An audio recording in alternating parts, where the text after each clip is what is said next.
नमस्ते छात्रों, मैं डॉक्टर सुनील जाधव आपका इस स्लाइड में हार्दिक स्वागत करता हूं। आज हम एक अलग विषय को लेकर चर्चा करने जा रहे हैं। एक महत्वपूर्ण विषय है, परीक्षा में पेपर कैसे लिखें। तो आइए परीक्षा में पेपर कैसे लिखें इस विषय को लेकर हम चर्चा करते हैं। इससे पूर्व कि मैं उन बिंदुओं को लेकर चर्चा करूं, एक बात मैं स्पष्ट करना चाहता हूं कि कई बार ऐसा होता है कि बुद्धिमान छात्र होने के बावजूद भी परीक्षा में अंक कम आते हैं और कम बुद्धिमान छात्र को अंक ज़्यादा मिलते हैं। इसके पीछे का कारण क्या है? इसके पीछे का कारण है परीक्षा बुद्धिमान होना अलग बात है और परीक्षा देना अलग बात होती है। परीक्षा देना यह एक कला है।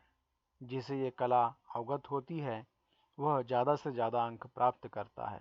ऐसे में बुद्धिमान छात्र को पेपर लिखने की कला अवगत हो जाए तो वह मेरिट में आ सकता है। तो आइए हम पेपर कैसे लिखें इस विषय को लेकर चर्चा करते हैं। सबसे पहले महत्वपूर्ण बात है समय का विभाजन।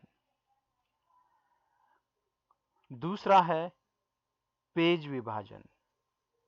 हम न समय का विभाजन करते हैं और ना ही पेज का विभाजन करते हैं। हमें कभी भी परीक्षा में जाने से पूर्व तैयारी करके ही जाना चाहिए। मैंने यहाँ पर इसके लिए कुछ बिंदु निश्चित किए हैं। यदि आप उन बिंदुओं पर अध्ययन करते हैं तो निश्चित ही है कि आप अधिक से अधिक अंक परीक्षा में प्राप्त कर सकते हैं। तीसरा है सबसे आसान प्रश्न का उत्तर पहले लिखना चाहिए। चौथा है क्रम से ही उत्तर लिखें। पांचवा, आसान प्रश्न क्रम में ना होने पर खाली स्थान छोड़कर लिखें। छठा है अंत में बड़ा प्रश्न या कठिन प्रश्न का उत्तर लिखें। सातवां है दीर्घ प्रश्न 4 पेज में लिखें। लघु प्रश्न का उत्तर 2 पेज में लिखें। आइए हम इन बिंदुओं को विस्तार से चर्चा करते हैं, अध्ययन करते हैं। हम आगे बढ़ते हैं। पहला बिंदु, दोनों बिंदुओं को मैंने एक साथ लिया है, समय विभाजन और पेज विभाजन। तो इसमें से हम चलते आगे समय विभाजन को लेकर। हमारा जो पेपर होता है वह करीब 2 घंटे का पेपर होता है और इसके लिए अंक होते हैं 50 अंक। हमारा जो पेपर है वो 50 अंकों का होता है और 2 घंटे का समय होता है। इन 2 घंटों में कितने मिनट होते हैं? स्वाभाविक है 120 मिनट हो जाएंगे। 60 मिनट का 1 घंटा होता है तो 2 घंटे 120 मिनट के हो जाएंगे। कुल 5 प्रश्न हमें लिखने होते हैं 10-10 अंकों के। अंतिम प्रश्न जो 5वां है वो टिप्पणी का होता है, जिसमें 2 छोटे छोटे प्रश्न लिखने होते हैं। यहाँ पर 120 मिनट में हमें 5 प्रश्नों के उत्तर लिखने हैं।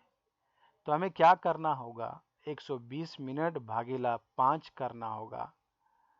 तो 5 करने के बाद इसके लिए हमें प्रत्येक प्रश्न के लिए कितने मिनट बचेंगे? 24 मिनट बचेंगे। 120 मिनट में से हमें प्रत्येक प्रश्न को कितने मिनट आते हैं औसतन, इसे निकालने के लिए हमें उसे भाग करना होगा, विभाजित करना होगा। तो हम 5 प्रश्न भागीला 120 करते हैं तो एक प्रश्न के हिस्से में 24 मिनट का समय आता है। तो छात्रों, ये सबसे महत्वपूर्ण बात है कि हम जिस प्रश्न का उत्तर लिख रहे हैं उसे कितने मिनट का समय देना चाहिए, इसकी हम कभी भी पूर्व तैयारी नहीं करते हैं। तो हमें पूर्व तैयारी करना चाहिए। जिस प्रश्न का उत्तर हमें अच्छा आता है तो वो हम आधे घंटे 1 घंटे तक लगातार लिखते रहते हैं और बाकी के प्रश्नों के उत्तर लिखने का आपके पास समय ही नहीं होता है। फिर ऐसे समय में आप परेशान हो सकते हैं। आइए आगे बढ़ते हैं। इन मिनटों के साथ पेज विभाजन की भी आवश्यकता है। आपकी जो उत्तर पत्रिका है 20 पेज आपको लिखने के लिए मिलते हैं। तो जो लिखने के लिए मिलने वाले जो 20 पेज है, उस 20 पेज में आपको 5 प्रश्नों के उत्तर लिखना है। तो 5 प्रश्न, प्रत्येक प्रश्न 10 अंक का होता है। अब इन 20 पेजों में 5 प्रश्नों के उत्तर लिखना है, तो जैसे मैंने कहा कि इसे भाग देना होता है, विभाजित करना। तो 20 को हम 5 प्रश्नों में जब विभाजित करते हैं तो प्रत्येक प्रश्न के लिए 4 पेज उसके हिस्से में आते हैं। इसका मतलब ये हुआ कि 10 अंक का जो प्रश्न का उत्तर आप लिख रहे हैं वह 4 पेज में आपको लिखना है। जी आपको बिल्कुल पक्का कर लेना है कि जो 10 अंक का प्रश्न है उसका उत्तर जो आप लिख रहे हैं उसके लिए 4 पेज आपको देना है। अब 4 पेज अर्थात क्या होते हैं, उसका पहला हिस्सा और दूसरा हिस्सा मिलाकर एक, पहला हिस्सा दूसरा हिस्सा, यानी पहले हिस्से को हम एक पेज कहेंगे, दूसरे हिस्से को दूसरा पेज कहेंगे। फिर दूसरे पेज पे जाते हैं हम, तो उसका पहला हिस्सा तीसरा पेज कहलाएगा और उसका बी साइड, उसका पृष्ठ साइड जो है वह चौथा पेज कहलाएगा। अर्थात कि ए साइड एक पेज, बी साइड दूसरा पेज। फिर हम अगले वाले पन्ने पर जाते हैं, पहला वाला ए साइड पेज और फिर दूसरा वाला बी साइड पेज। ऐसे कुल मिलाकर हमें 2 पन्नों में लिखना है, अर्थात कि 4 पेज में हमें बड़े प्रश्न का उत्तर लिखना है। ऐसे इसमें टिप्पणी भी होती है जो हमें 2 पेज में लिखना होता है। 5 अंक के लिए 2 पेज, 10 अंक के लिए 4 पेज, अर्थात कि 5 अंक के लिए 1 पन्ना और 10 अंक के लिए 2 पन्ने। प्रत्येक प्रश्न के लिए 4 पेज आएंगे। तो इसे हम फिर से एक बार पुनरावृत्ति करते हैं। 2 घंटों का पेपर अर्थात कि 120 मिनट, 6 प्रश्नों के उत्तर लिखने के लिए समय विभाजन आपका होगा। पेज विभाजन इस प्रकार से दिखाई देगा। पहले प्रश्न, पहला अंक 10, समय 24 मिनट और पेज जो है वह 4 होंगे।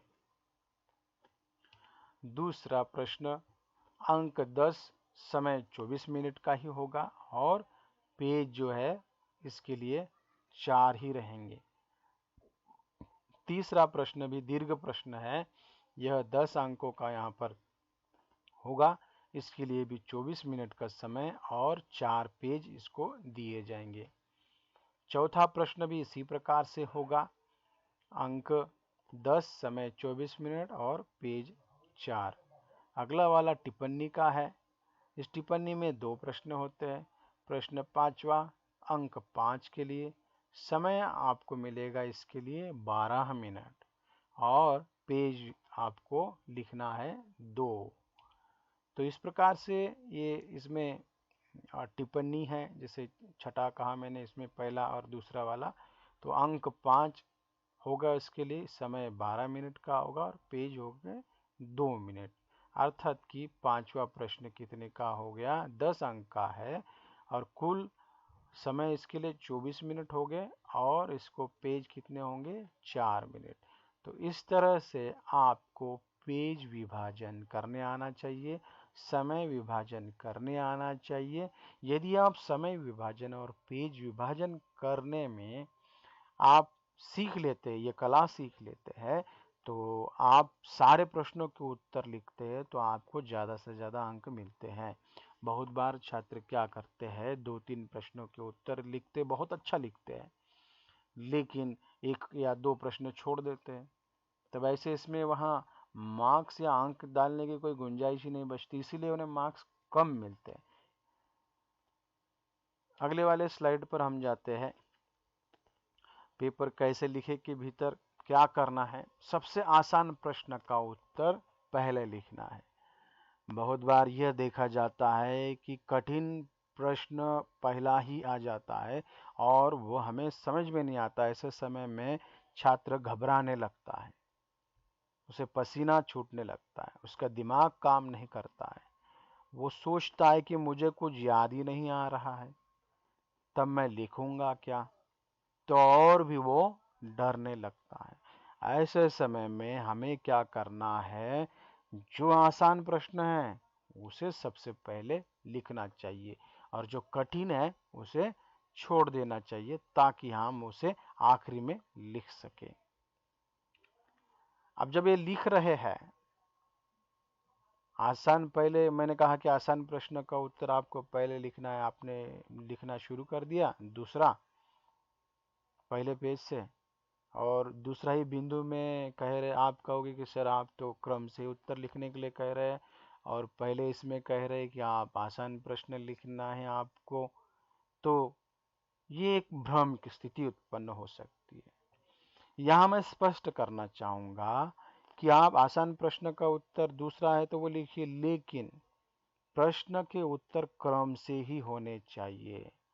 बहुत बार छात्र क्रम से उत्तर नहीं लिखते हैं, पहला छोड़ देंगे, दूसरा तीसरा लिखेंगे, फिर बीच में ही पांचवा ले लेंगे और फिर बीच में ही जो है पहला लेंगे और तीसरा, क्रम अव्यवस्थित कर देंगे। ऐसे समय में जांचने वाले पर इसका गलत प्रभाव पड़ता है और वह आपको कम अंक दे सकता है। इसीलिए क्रम से ही उत्तर लिखा जाना चाहिए। तो पहला प्रश्न, दूसरा प्रश्न, तीसरा प्रश्न, इसी क्रम से आपको लिखना है। यदि आप पहला प्रश्न, जैसे मैंने कहा कि कठिन जाता, आप लिख नहीं पाते हैं, ऐसे समय में आपको उसके हिस्से के 4 पेज वहां पर छोड़ देने चाहिए और फिर दूसरे प्रश्न का उत्तर लिखना आरंभ करना चाहिए। तो जिस प्रश्न का उत्तर आप नहीं लिख सकते या आखिरी में आपको लिखना है, तो वहां उसके पेज छोड़कर आगे बढ़ना चाहिए। यदि आप उस प्रश्न का उत्तर जिसे आपने कभी पढ़ा हुआ है, आपको पता है कि मैं इस पर कुछ न कुछ लिख सकता हूं या लिख सकती हूं, ऐसे समय ही 4 पेज छोड़ना चाहिए। अन्यथा आपको ये पता है कि मुझे इस प्रश्न का उत्तर आता ही नहीं है, तो वहां पेज आप बिल्कुल मत छोड़िएगा। आसान प्रश्न क्रम में ना होने पर खाली स्थान छोड़कर ही लिखने। अंत में बड़ा प्रश्न या कठिन प्रश्न का उत्तर लिखना चाहिए। जैसे मैंने कहा कि अब पहला वाला जो था बड़ा बड़ा प्रश्न और कठिन प्रश्न था, तो इसे क्या करना है, आपको आखिरी में लिखना है। इसके पीछे एक मनोवैज्ञानिक कारण आपका दिखाई देता है। जिस प्रकार से ठंड में कोई टू व्हीलर गाड़ी शुरू करनी है तो वो शुरू नहीं होती है जल्दी, थोड़ी देर के बाद वो शुरू होती है जब वो गर्म हो जाती है, और गाड़ी जब चलने लगती है आप उसे बंद कीजिए फिर चालू कीजिए, तुरंत शुरू हो जाएगी, क्योंकि वो चलायमान हो गई है। उसी प्रकार से जब आप लगातार एक के बाद 2, 3, 4 प्रश्नों के उत्तर लिख रहे हैं, इसका मतलब आपकी बुद्धि काम करना उसने शुरू कर दिया है। अब जब बुद्धि काम करना शुरू कर देती है तो जो भी आपने पढ़ा हुआ है अपने आप आपको याद आना शुरू होता है, और जो डर, घबराहट, भय था वो पूरी तरह से दूर हो जाता है। और एक बात स्पष्ट करना चाहूंगा कि हर प्रश्न के लिए हमने 24 मिनट का समय दिया था। पहला प्रश्न आसान था, इसीलिए आपने उसे 22 मिनट में पूरा कर दिया। दूसरा प्रश्न आपने 21 मिनट में पूरा कर दिया। तीसरा प्रश्न आपने फिर से 22 मिनट में पूरा कर दिया। चौथा प्रश्न फिर से उसी तरह से आपने पूरा कर दिया। तो इस तरह से आप देखते हैं कि कुल मिलाकर आपके पास 10 मिनट का समय बच जाता है, क्योंकि आपने पहले प्रश्नों में उस समय को उसकी बचत की थी। तो 10 मिनट और उस प्रश्न के उत्तर के लिए 24 मिनट बचे हैं। तो कुल मिलाकर आपको कितने मिनट मिलते हैं? 34 मिनट मिलते हैं। तो 34 मिनट अर्थात कि आधे घंटे से ज़्यादा का समय होगा। ऐसे समय में आपके मन से भय बिल्कुल दूर हो जाएगा और जो भी याद था आप लिखना शुरू कर देते बिल्कुल आराम से, और 30 मिनट में ही आपका उत्तर पूरा कर लेते हो। आपके पास 4 मिनट का समय बचता है। ऐसे समय में 4 मिनट के समय में आपको क्या करना होता है, संपूर्ण उत्तर पत्रिका को फिर से जांचना होता है कि कहीं कुछ छूट तो नहीं गया, प्रश्न का क्रम ठीक से लिखा है या नहीं, उसे जांचना है। कहीं आपने अधोरेखांकन करना, अंडरलाइन करना भूल गए, उसे कर लीजिए। कहीं आपको शिरोरेखा आपको देना था, वो कहीं भूल गए, उसे दे दीजिए।